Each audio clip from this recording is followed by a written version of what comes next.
enjoying coffee, and here's a little roasting device at the bottom that you can privately roast them in sort of a little roly-poly that you put the coffee and you put it on fires and you roast your own coffee.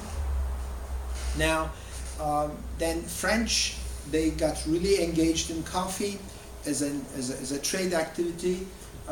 As part of his activity, Napoleon, he gave up the horse that David represents him, like in a rearing horse, and he finds himself on a slovenly camel because coffee was not coming of Cairo as fast as the French would like it to be.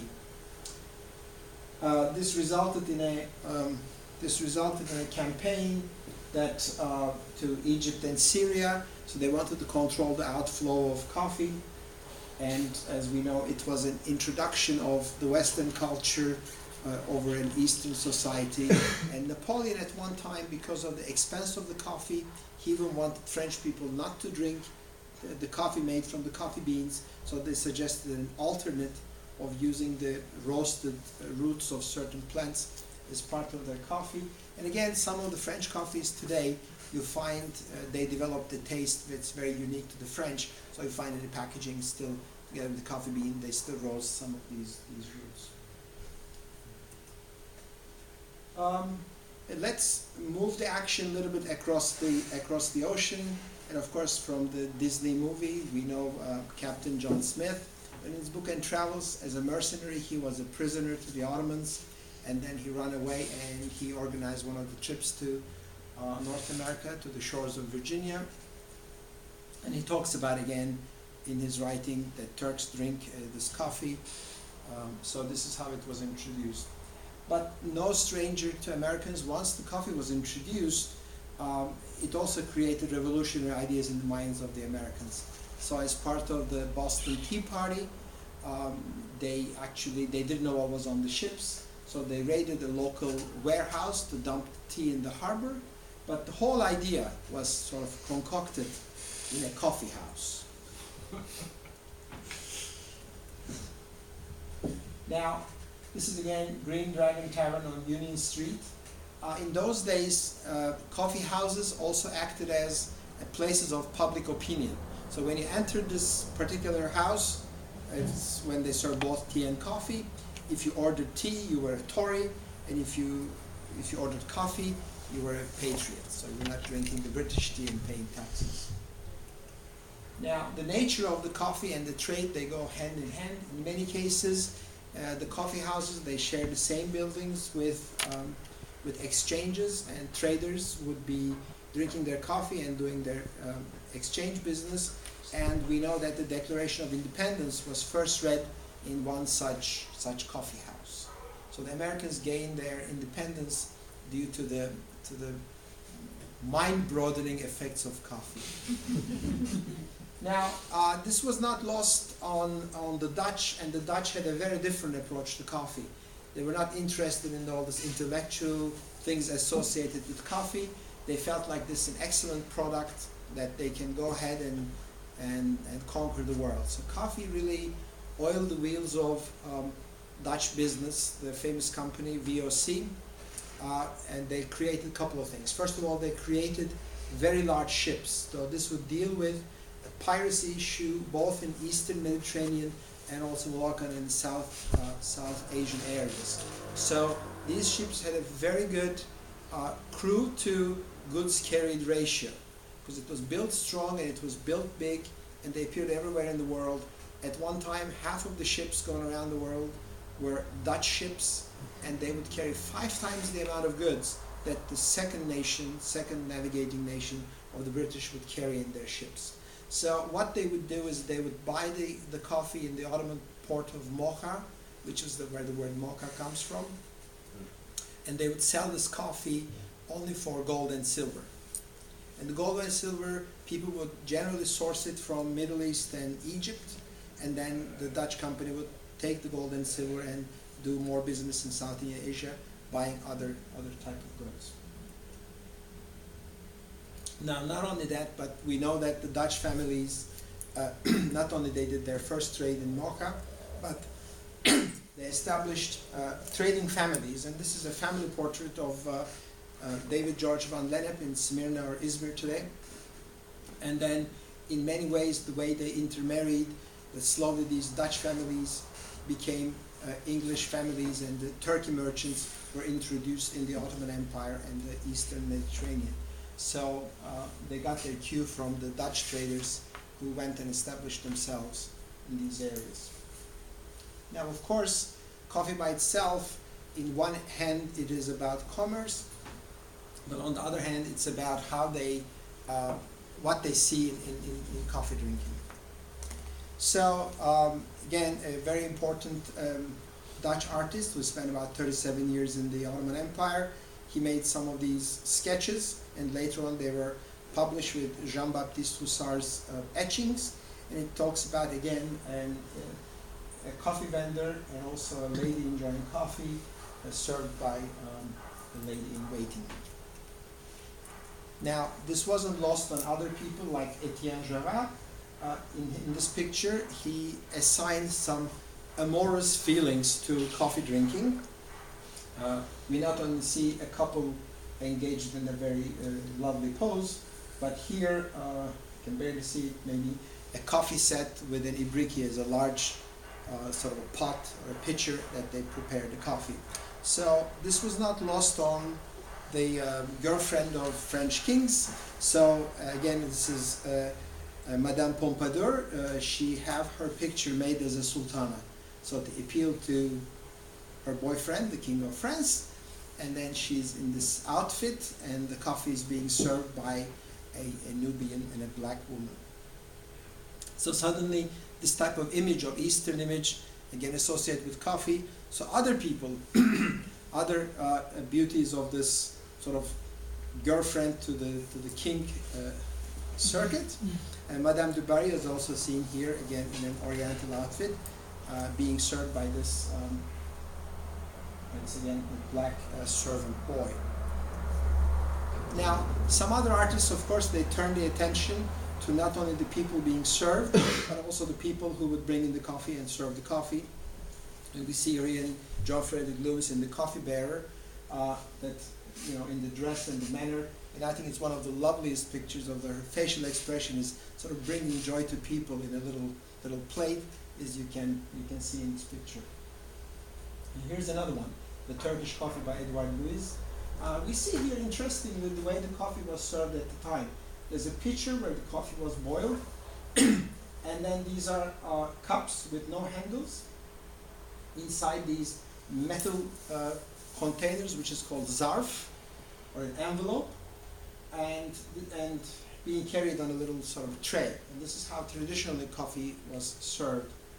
And these envelopes are made either from metal or other valuable things like turtle's shell or even ivory, so that they would fill the coffee in these handleless porcelain little cups, and they were carried like this.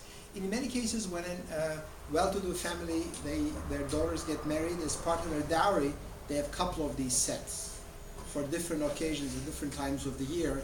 So this would show the wealth of a girl, and probably it would be the only artifact in an Ottoman house as a variety of coffee sets. Now, this was not only unique to the Turkish ladies of the time, and we see that in terms of appearance and in terms of enjoyment. You know, these are the Greek ladies of the Ottoman society. They would dress the same, they would enjoy the coffee the same way. They're sitting on this little side chair, and with a lady in waiting. The Ottoman Orientalist, with the most famous of them being Osman Hamdi Bey, so he's also having a coffee scene. This time it's a gentleman, the young lady is serving his coffee. Now again, this is another image of the other component in the coffee house. This is an alme. Alme is in many ways translated as a dancer in the cafe who would entertain women. It's sort of like a Middle Eastern geisha. But the name is very, very interesting because this is the female version of a scholar. So a learned woman. So suddenly to be a learned woman, you would entertain men. So instead of alim, this is an alime, a female academic. and learned woman. Sometimes this still in Turkish language people use this for a very flirtatious girl. They would say çok bilmiş, she knows a lot. So this is the part of the price scholarly price you pay for being a woman of the era. Of course, this was not lost in the way women and men they appeared together in the coffee house. This is one of the famous coffee houses in France, the Demago in Paris.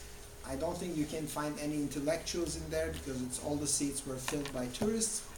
But it's an area where Simone de Beauvoir and Jean-Paul Sartre, they had their sort of royal intellectual court in this coffee house with other intellectuals of the era. So this became also an address of certain way the society acts. And introduction of women to the coffee house is again it's a very French thing. And initially, when there were no ladies in the Venetian coffee houses, they tried to close them. And then suddenly they said, "Yeah, we bring in some ladies, so we show them that we are not really separatists and we don't have to close our coffee shops." So bring the women to coffee houses. Now it comes to the empires of taste. So what is coffee? Basically, we have two types of coffee in the world, Robusta and Arabica. This is Ethiopia. For some strange reason, both coffees originated 100 years apart, first Arabica, then Robusta in this area.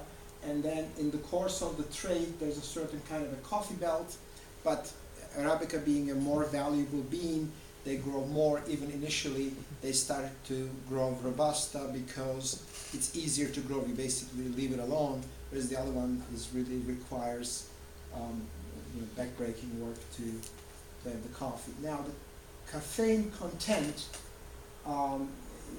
is very different between Robusta and Arabica. So which one do you think is the Robusta, which one is the Arabica? Less caffeine or more caffeine? Actually, it is the Robusta has the more caffeine, but I would like to bring your attention to another ingredient in the coffee. Now, people think that there are a lot of antioxidants in coffee, and then they're trying to make these coffee pills.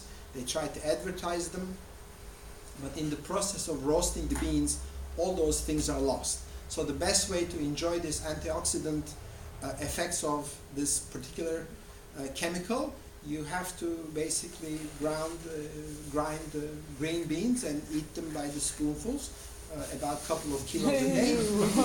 It's not going to happen. But it is this item, the melanoids, that is very interesting, because as you roast the coffee, and it is usually very easy to explain in Belgium, because if you roast a grain, you start making some of the beginning ingredients of the carbonation.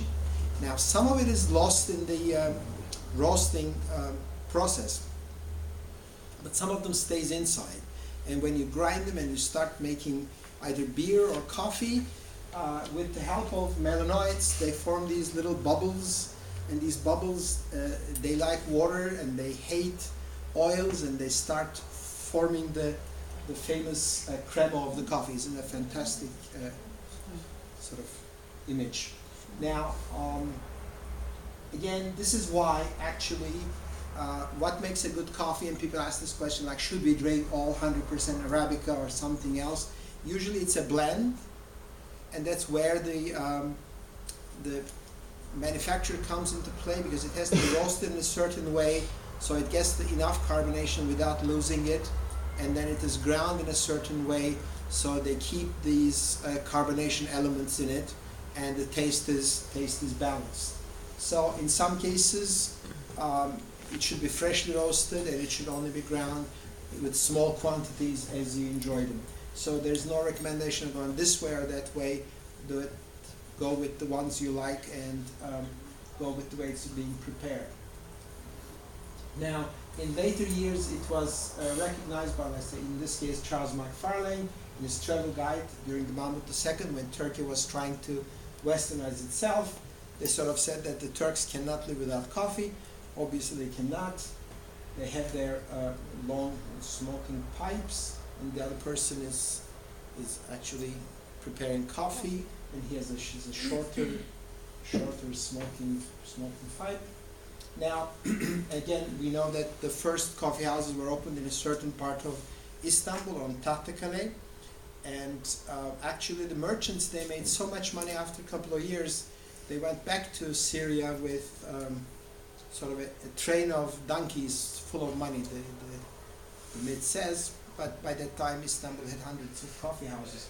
The reason they selected this area, because you can see that some of the trading facilities of the old Khans, so we know always the coffee houses, they proliferated in areas where a lot of trade was being made. So it wasn't an accidental selection of a location.